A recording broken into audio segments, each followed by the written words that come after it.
Якутская ГРЭС – уникальное предприятие. Вот уже 45 лет оно единственное в регионе бесперебойно снабжает электроэнергией и теплом более 500 тысяч человек. Предназначено для выработки электрической энергии и для выработки тепловой энергии. Электрической энергией мы снабжаем потребителей города Якутска и еще 9 районов Центральной Якутии.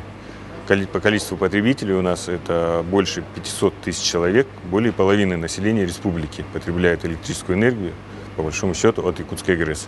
ИСИА побывала в самом сердце объекта, в главном корпусе, где находятся газотурбинные установки, часть из которых не имеет аналогов в мире. На Якутской ГРЭС в качестве основных турбин используется 8 газотурбинных установок, энергетических, тихоходных и очень большого размера. Станция уникальна тем, что с таким оборудованием на вечной мерзлоте на самом деле станций больше нету в мире.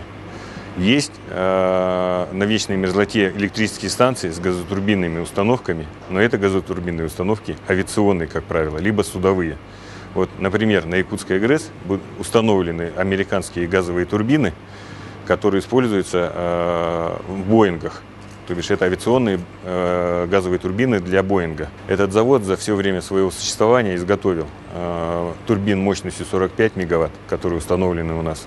Первая, вторая, третья, четвертая, всего 4 штуки, и все они эксплуатируются на Якутской ГРЭС. В главном корпусе расположен щит управления. Практически все управление объектами ведется вручную. Оборудование – это не человек. Человек можно каким-то образом улучшить, оборудование нет, оно только стареет.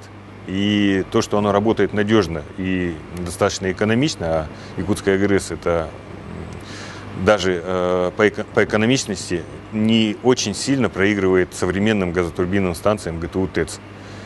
У нас коэффициент использования топлива в среднем 70%. Лучшие показатели мировые – это 80-85%. То бишь очень небольшая разница. Вот. Естественно, вот это оборудование работает надежно и экономично благодаря людям, которые работают на Якутской ГРЭС.